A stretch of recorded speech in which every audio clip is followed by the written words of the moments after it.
नमस्कार। Ram गुराम online classes में आपका स्वागत है। आज हम लोग अध्ययन करेंगे वर्धा शिक्षा सम्मेलन के उद्देश्य के बारे में। इसके पहले हम लोगों ने इसके कुछ पृष्ठभूमि के बारे में जाना, पुनः उसकी चर्चा करते हुए आगे आना चाहेंगे। ये 1937 में गांधी जी द्वारा एक शिक्षा संबंधी सम्मेलन बुलाया जाता है, जिसका नाम था अखिल भारतीय राष्ट्रीय शिक्षा सम्मेलन। अखिल भारतीय राष्ट्रीय शिक्षा सम्मेलन वर्धा में बुलाया जाता है, जिसका मुख्य उद्देश्य था गांधी जी जो अपने शिक्षा संबंधी प्रस्ताव को तैयार करते हैं उनके समक्ष प्रस्तुत करना। इसमें विभिन्न विद्वान वर्ग को, बुद्धिजीवी वर्ग को बुलाया जाता है एवं उनकी राय जानी जाती है कि गांधी जी जो शिक्षा व्यवस्था पर नए तालीम संबंधी जो भी प्रस्ताव लाए हैं कहाँ तक सही है, उनकी राय लिया जाता है। तो उनकी राय लेने के बाद इस कि जो सम्मेलन में बात निकल के आती है, वो जीव वर्ग कहते हैं कि प्राथमिक शिक्षा अनिवार्य हो एवं बुनियादी हो एवं रोजगार परक हो एवं उनको आत्मनिर्भर करने वाली आदि हो, जिसका हम पहले अध्ययन कर चुके हैं। इसको अन्य नाम से जानते हैं, पुनः एक बार बताना चाहेंगे, क्योंकि कभी कभी इस वर्धा शिक्षा सम्मेलन या वर्धा शिक्षा नीति को अन्य नाम देकर पूछ लिया जाता है।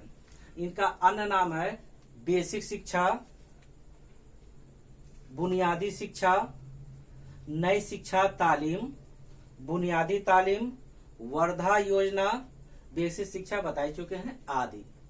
पुनः एक बार सुन लीजिए। भारतीय बुनियादी शिक्षा, नई तालीम, बुनियादी तालीम, वर्धा योजना, बेसिक शिक्षा बता चुके हैं आदि। एक और इससे संबंधित प्रश्न बनता है कि तालीम दिवस कब मनाया जाता है। ध्यान दीजिए, तालीम दिवस कब मनाया जाता है या न्यू तालीम दिवस कब मनाया जाता है। ये प्रश्न न्यू है, लेकिन इसका आंसर आप सब जानते होंगे। इसका आंसर है गांधी जी के जन्मदिन के अवसर पर, अर्थात 2 अक्टूबर को तालीम दिवस या न्यू तालीम दिवस के रूप में मनाया जाता है। कभी कभी प्रश्न का आंसर हम जानते रहते, लेकिन न्यू तरीके से प्रश्न अगर पूछ देता है तो शायद हम थोड़े से उसमें उलझ जाते हैं। आइए चर्चा करते हैं। पहले जाने बेसिक शिक्षा के क्या उद्देश्य थे। गांधी जी ने जो शिक्षा प्रस्तुत की वो किस उद्देश्य से प्रस्तुत की, उनके शिक्षा का क्या उद्देश्य था, पहले हम उद्देश्य जानेंगे, फिर जानेंगे कि गांधी जी ने जो शिक्षा लागू की उसमें कौन कौन से पाठ्यक्रम को वो लागू करने के पक्ष में थे। पहले जानते हैं बेसिक शिक्षा के उद्देश्य, क्योंकि जो राष्ट्रीय शिक्षा होती है वो एक उद्देश्य लेकर के हमारे सामने आती है, उसके पीछे विभिन्न उद्देश्य छुपे होते हैं। वही गांधी जी की शिक्षा के इस व्यवस्था के अंतर्गत थे। आइए चर्चा करते हैं। इसमें सर्वप्रथम है बच्चों को ज्ञान देना और कौशल देना जो जीवन के लिए उपयोगी है। अगला नंबर है शारीरिक विकास पर इन्होंने ध्यान दिया, मानसिक विकास पर, समाजवाद को प्रोत्साहन दिया, सांस्कृतिक विकास एवं संरक्षण पर बल दिया, आर्थिक विकास पर बल दिया, हस्तशिल्प और आत्मनिर्भर बनाना इसके अंतर्गत है, नैतिक शिक्षा पर बल दिया, आध्यात्मिक विकास पर बल दिया, नागरिक का विकास के अंतर्गत उत्तम नागरिक का गुण होना चाहिए, राष्ट्र के प्रति वफादार आदि होना चाहिए, और इसके बाद इत्यादि। तो इस प्रकार हम देते हैं जो इसके उद्देश्य है उसमें सब कुछ समाहित है, क्योंकि गांधी जी ने खुद कहा था शिक्षा के बारे में, उनका विकास, उनका जो मानना था कि शिक्षा ऐसी हो जो बच्चों का सर्वांगीण विकास करे, यानी उसके सभी पक्ष, आर्थिक भी हो, राजनीतिक भी हो, धार्मिक भी हो, सामाजिक भी हो, नैतिक भी हो आदि, यानी बहुमुखी विकास, हर क्षेत्र में विकास करने वाली शिक्षा हो कि शिक्षा लेने के बाद व्यक्ति किसी भी पक्ष में, आर्थिक क्षेत्र में भी मजबूत हो, रोजगार परक शिक्षा हो, यानी वो हर पक्ष में मजबूत हो। तो उन्होंने इस उद्देश्य को ध्यान में रख करके अपनी शिक्षा का निर्माण किया था। इसीलिए पहले उद्देश्य की चर्चा करते हैं, फिर उनके पाठ्यक्रम की। पहले पर आते हैं बच्चों को ज्ञान देना और कौशल देना जो जीवन को उपयोगी हो। उन्होंने अपनी शिक्षा में, बेसिक शिक्षा में कहा कि बच्चों को शुरुआत से ऐसा ज्ञान दिया जाए जो उनके कौशल को विकसित करे एवं जीवन के लिए उपयोगी हो। ऐसा ज्ञान और कौशल जो उनको जीवन में उपयोगी बना सके। जैसे कहा जाता है, अगर शिक्षा ऐसी है जो हमको जीवन जीने के लिए, रोजगार प्राप्ति करने के लिए, विभिन्न समस्याओं के समाधान करने में सहयोगी सिद्ध होती है, तो सबसे सर्वोत्तम शिक्षा है। उसी बात को इन्होंने अपनी शिक्षा में लागू किया था। यानी शिक्षा के माध्यम से इंसान के सभी पक्षों का अध्ययन करते हुए उसको आत्मनिर्भर बनाना प्रत्येक पक्ष में। अगला है शारीरिक विकास। यानी व्यक्ति जब शारीरिक रूप से मजबूत होगा तो किसी काम को बेहतर करेगा। जैसे विद्वान ने कहा है कि स्वस्थ शरीर में स्वस्थ मस्तिष्क का विकास होता है। यानी स्वस्थ शरीर होगा तो दिमाग सही होगा, स्वस्थ होगा। जैसे मान लीजिए हम बीमार हो जाते हैं तो हमारा दिमाग उस समय कुछ स्वतंत्र रूप से काम नहीं करता, हर चीज में थोड़ा सा दिक्कत आती, बाधा आती। इसलिए व्यक्ति को शारीरिक मजबूत होना चाहिए अपनी जिम्मेदारी उठाने के लिए एवं अपनी शिक्षा को पाने के लिए। इसलिए इन्होंने शारीरिक विकास पर बल दिया कि इंसान शारीरिक रूप से स्वस्थ हो। मानसिक भी स्वस्थ जरूरी। जब वो मन से स्वस्थ रहेगा तो किसी समस्या का सामना मजबूती से करेगा एवं शिक्षा लेने के लिए वो अपने विचारों को बौद्धिक स्तर को विकसित करेगा। और जो शिक्षा का एक बहुत बड़ा पक्ष है कि मानसिक रूप से वो मजबूत हो एवं स्वच्छ हो, साफ हो। समाजवाद यानी ऐसी शिक्षा हो जिसमें ना धनी वर्ग का ना निम्न वर्ग का कोई भेदभाव ना हो, सबके लिए समाज में एक समान अवसर हो, एक समान रहने के लिए ऐसा वातावरण हो कि ये ना लगे कि ये उच्च है तो अलग है, ये निम्न वर्ग अलग है, भेदभाव की स्थिति ना हो, सब एक समान उस समाज में रहें और अपने तरीके से बेहतर जाने का प्रयास करें। सांस्कृतिक विकास एवं संरक्षण ये तो महत्वपूर्ण है कि जब व्यक्ति शिक्षित होगा तो प्राथमिक रूप से शिक्षित होगा तो वो जो हमारी संस्कृति है, जो सभ्यता है, जो संस्कार है, उसको जानेगा और संरक्षण करेगा। क्योंकि एक पीढ़ी से दूसरी पीढ़ी तक जाने के लिए एक महत्वपूर्ण माध्यम है शिक्षा। शिक्षा के द्वारा ही व्यक्ति अपने बात, विचार, संस्कार को एक पीढ़ी से दूसरी पीढ़ी तक पहुंचाने का काम करता है। उसका माध्यम शिक्षा है। और गांधी जी ने शिक्षा का माध्यम मातृभाषा रखने के बारे में हमेशा बल दिया है।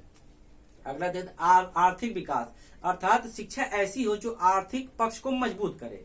अर्थात आर्थिक पक्ष का मतलब है हस्तशिल्प की जानकारी दे जिससे व्यक्ति आत्मनिर्भर हो। यानी शिक्षा ले लिया, अगर उसको रोजगार नहीं मिला, नौकरी, तो बेकार हो गया।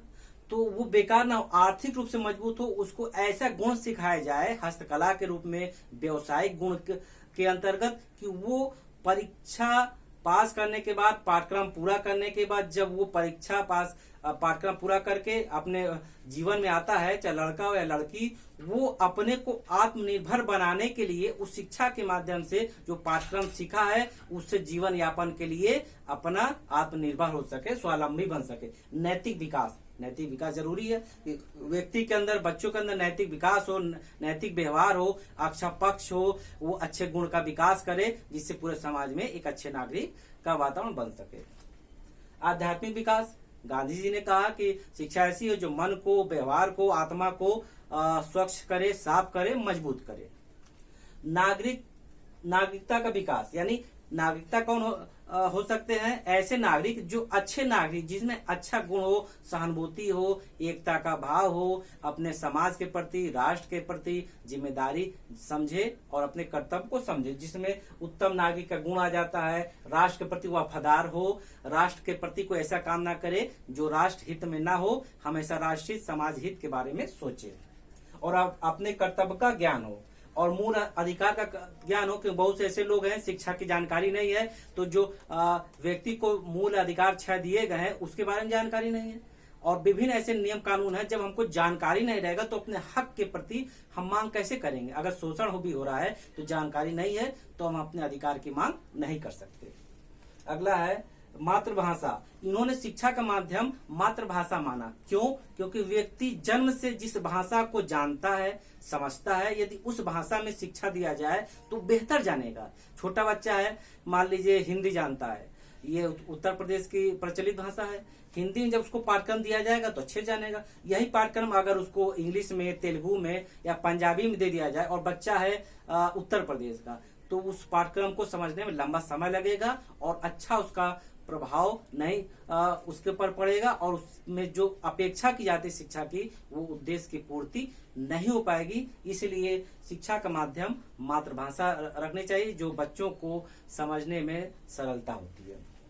आगे है हिंदुस्तानी, इन्होंने जो शिक्षा के माध्यम माना तो हिंदुस्तानी माना, उर्दू भाषा का भी इन्होंने प्रोत्साहन दिया, समर्थन किया, और हस्तशिल्प यानी शिक्षा में हस्तशिल्प का भी विशेष इन्होंने महत्व दिया। क्यों? क्योंकि हस्तशिल्प एक ऐसा व्यवसाय है, एक ऐसा गुण है जो व्यक्ति, अभी यहाँ चर्चा किए थे, जो व्यक्ति गुण अपने अंदर विकसित करने के बाद वो आर्थिक रूप से मजबूत होगा। क्योंकि शिक्षा लेने के बाद जब वो समाज में जाएगा, और जरूरी ये नहीं कि नौकरी सबको मिले, फिर भी उसके पास यदि कोई व्यक्तिगत गुण होगा, व्यवसायिक गुण होगा, उस माध्यम से वो अपने को आत्मनिर्भर बनाने के लिए, स्वावलंबी बनाने के लिए जो उन्होंने गुण सीखा है, व्यवसायिक पाठ्यक्रम के अंतर्गत जब आगे इनकी चर्चा करेंगे, जिसमें तमाम है, हस्तशिल्प, कताई बुनाई आदि है, तो वो आत्मनिर्भर होगा, और उसके अंदर जब खुद गुण रहेगा तो वो रोजगार को पैदा कर सकता है, क्योंकि गुण उसके अंदर है। वो रोजगार के लिए इधर उधर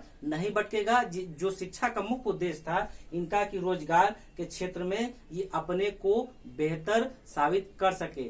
महात्मा गांधी का जो ये मानना था या उद्देश्य था कि शिक्षा ऐसी हो जो व्यक्ति का बहुमुखी विकास करे। बहुमुखी में सब आ गया, सामाजिक है, आर्थिक है, नैतिक है, आध्यात्मिक आदि है। तभी संभव हो पाएगा जब सब पक्ष से संबंधी पाठ्यक्रम हमारे उस शिक्षा में हो। और शिक्षा कौन सी शिक्षा? बुनियादी शिक्षा यानी शुरुआती शिक्षा, प्राथमिक शिक्षा। यदि बच्चों को शुरुआत से हम अच्छी जानकारी देंगे, नैतिकता की बात बताएंगे, तो शायद वो बच्चा शुरू से अच्छा बनेगा। अगर शुरू से जानकारी अच्छी दी जाएगी तो स्वाभाविक रूप से जो बच्चा शुरू में देखता सुनता है वही आगे चल के दिमाग में बैठ जाता है। तो शुरुआती से उसको अच्छी बात बताएंगे तो वो स्वतः ही अच्छे गुणों को विकसित करेगा, एक अच्छे नागरिक रूप में अपने को समाज में स्थापित कर पाएगा। ये कथन कहना चाहेंगे जो हमेशा कभी कभी प्रश्न के रूप में आ जाता है, ईश्वर ही सत्य है, ईश्वर ही सत्य है, सत्य सत्य ही ईश्वर है। ये किसका कथन है? अब जब चर्चा इनकी कर रहे हैं तो इन्हीं का है। महात्मा गांधी का कथन है कि ईश्वर ही सत्य है और सत्य ही ईश्वर है। ये कभी कभी किसी प्रश्न या किसी परीक्षा में आ भी चुका है कि किसका कथन है, ध्यान रखिएगा। एक और बात कहना चाहेंगे, जो गांधी जी की एक पत्रिका है हरिजन पत्रिका में, उन्होंने इस वर्धा योजना के बारे में विस्तार से चर्चा किया है।